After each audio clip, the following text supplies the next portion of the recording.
Il y a déjà quelque temps que je me suis aperçu que dès mes premières années, j'avais reçu quantité de fausses opinions pour véritables, et que ce que j'ai depuis fondé sur des principes si mal assurés ne pouvait être que fort douteux et incertain.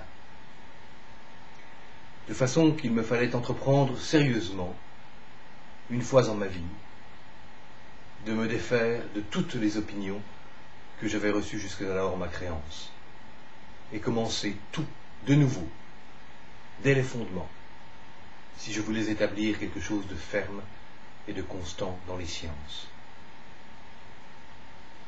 Mais cette entreprise, me semblant être fort grande, j'ai attendu que j'eusse atteint un âge qui fût si mûr, que je n'en pusse espérer d'autre après lui, auquel je fusse plus propre à l'exécuter. Ce qui m'a fait différer si longtemps que désormais je croirais commettre une faute si j'employais encore à délibérer le temps qu'il me reste pour agir.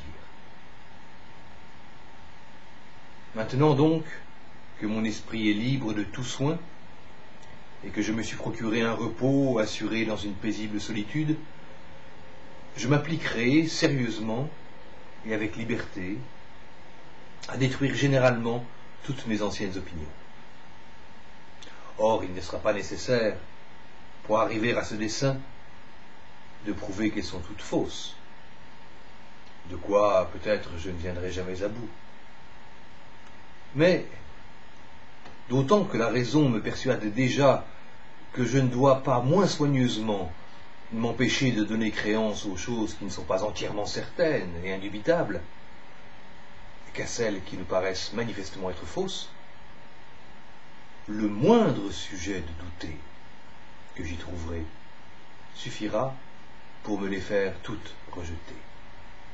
Et pour cela, il n'est pas besoin que je les examine chacune en particulier, ce qui serait d'un travail infini. Mais parce que la ruine des fondements entraîne nécessairement avec soi tout le reste de l'édifice, je m'attaquerai d'abord aux principes sur lesquels toutes mes anciennes opinions étaient appuyées.